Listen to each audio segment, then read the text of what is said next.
Defensively, you guys only gave up 39 points in that first half.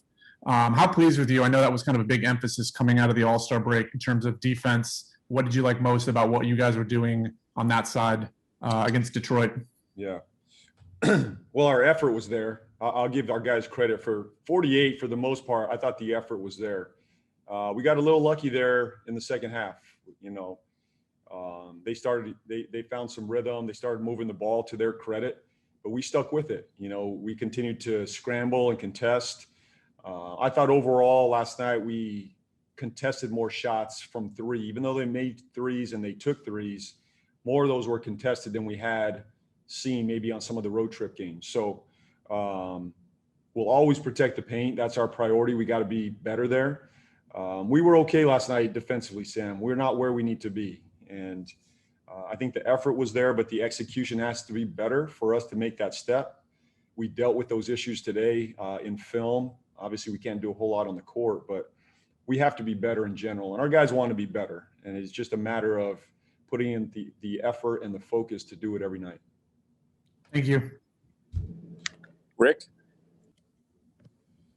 Hey, JB, obviously you have been around a lot of playoff teams.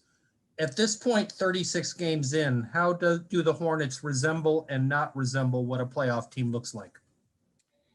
Well, playoff teams for us in the past, Rick, the teams I've been a part of, they're extremely consistent teams on both sides of the ball, and they play closer to 48 minutes of good basketball every single night. We're trending that way. We're not where we need to be yet, and time will tell if we get there. But I believe this team is bought in. I feel like the buy-in is there. I believe the effort is there.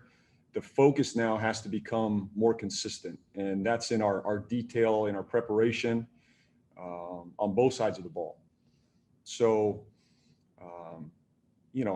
I was fortunate to be around a great team, but every single day, Rick, with those playoff teams, we stepped on the floor or stepped into practice, we got better. And that led to consistent play on the floor. So we're getting closer and we're trending in the right direction. When you talk about things like accountability, Gordon Hayward did a blog today. I thought it was interesting. He touched on a lot of different things about his first 4 months here. And one of the things he said was that he understands that this is a really young team, but that he doesn't want that used as an excuse the rest of the season for sloppiness. Can you guys, now that you guys have been together for 36 games, are you in a position to hold them more accountable for precision, organization, communication, all those things than you might have at the start of this season? Absolutely. I mean, this team, we're at a point now where guys accept coaching. They want coaching. They want to be better. We're very transparent. That's the way I coach. I'm very honest. I'm real. And we're going to hold each other accountable. I think the next step for us is, the players, the veterans, the players themselves holding each other accountable. And we're moving in that direction. Back to your question on the playoff teams I've been around, they police each other. And that's tough to do when you're a new team that's been together for the first time. Nobody wants to step on each other's toes early on in the season. We're past that now. We're at the halfway mark. We put ourselves within striking distance. And now it's about going for it. We are all in, guns a-blazing, no holding back. Don't hold your tongue. Say what you got to say. Let's hold each other accountable. It's time to step up and push our team forward. And you do that by holding each other accountable. Everybody knows our system now. It's no secret. I'm not coming up with a new game plan or new scheme every night or a new offense every night. Everybody knows their job. Go do your job now. And if you're not doing your job, hold each other accountable. And to me, we're moving in that direction, Rick. I feel much more comfortable there with this group. Nobody's holding back. Nobody's tiptoeing around our facility. We had a great spirited practice today. It was not praising ourselves for what we did last night. We got to get better than last night. And the group held each other accountable, players, and from my end as well.